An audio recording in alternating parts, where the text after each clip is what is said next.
everyone's first time in an actual tatami room. So what do you make of the tatami? I love the tatami! Basically, now I'm hooked. I'm going home and I'm tatamiing my lifestyle. The various shades of wood give it a lot of character, and there's so much to like explore, even just the wood on its own. Each different shade of wood used tells a different story. Let's show you around. Well, really, you want to go this way? Come back. Yeah. We're going to start in the kitchen, which is where you'll enter via the slidey door. Good evening. Right, welcome to the kitchen diner. So over here, you know, quite small yet functional, you know, kitchenette. 2 hob rings, you know, cupboards for storage and stuff. I've already made an omelette and got a little bit of washing up to do there. I really like these little independent like pieces. Like this is a very sort of traditional piece of furniture here, but it's literally just used for extra bin bags and cutlery. I mean, what a glorious cutlery drawer. Couldn't get much better than that. Yeah, and it's then like antique wood. Yeah, and then this as well, again, the same sort of style, but literally just to hold the fridge and the microwave. It just, I don't know, it adds that traditional feeling to it, and really works well with the Machiya house. We've got a coffee maker, kettle, whatnot, made good use of that, rice cooker, and then lots of lovely Japanese teacups and all kinds of things down here. Everything has character in this place. Yeah, so this is the tip for the maiden. No, in fact this is the, basically a lot of cities that you go to, and Kyoto being one of them, is that there's a tax levy for tourists that stay in hotels and different accommodations. Yeah. And here, I guess to save on any additional fees, they just leave a tip box and you leave the 200 yen per person per day. So that's what the coins for. Apparently it's been recently refurbished, but I think they've kept the original features. These are my favourite doors. That and the bathroom one, which I'll show you in a minute, but this is, I really like the light that can seem through it, and you sort of get an indent of the, you know, of the room, but then there's also privacy as well. Yeah, so, rather than being paper here, they've got like corrugated plastic that allows all the light to come through. And same in all the doors, really. All the doors are a different shade of wood, and it certainly gives character. Yeah. Anyway, onto the bedroom, which is probably the most impressive room of them all.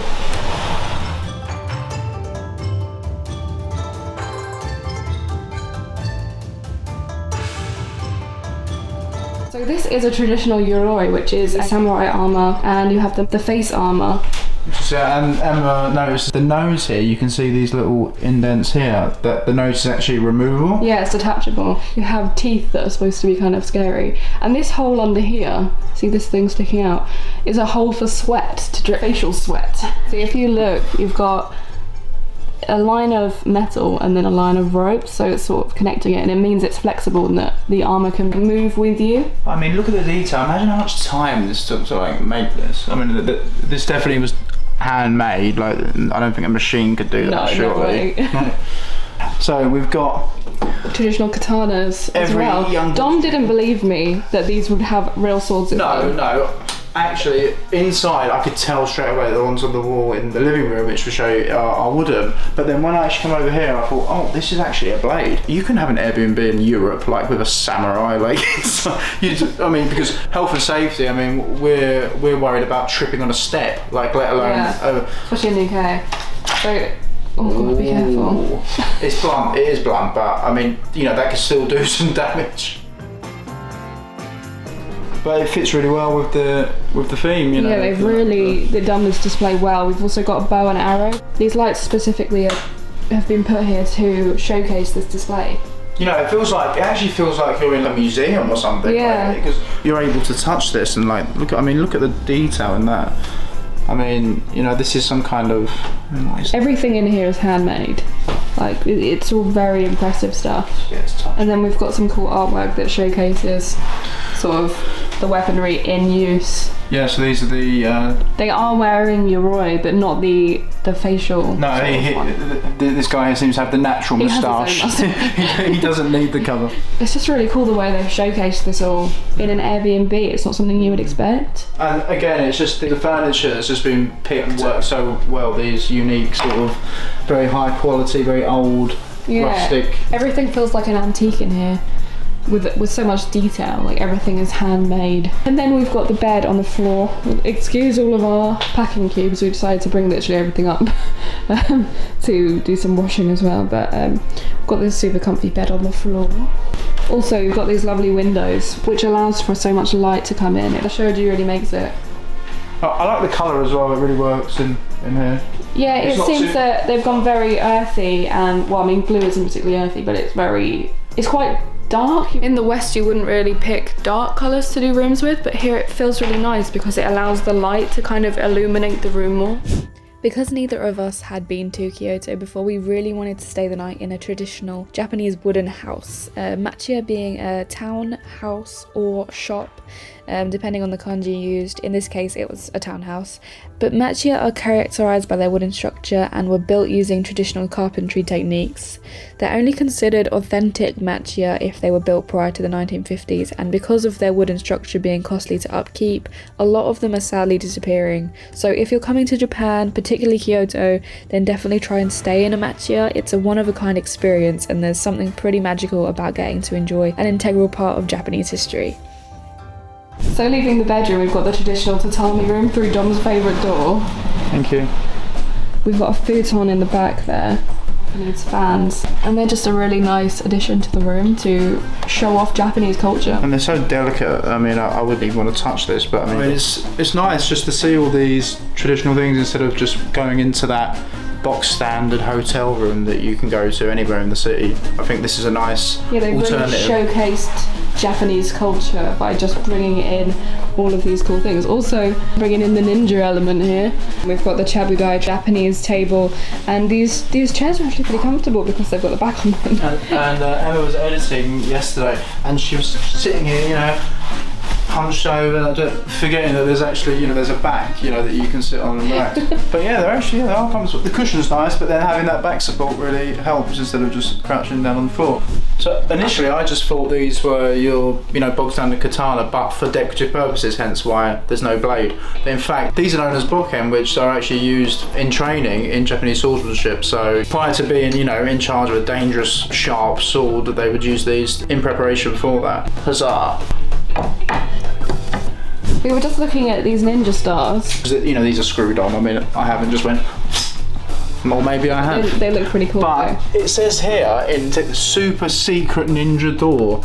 And I was like, hold on a minute. So this is the super secret ninja door. What the hell? See ya. Cool. It's like See a ya. snow patch. Wow. What the heck?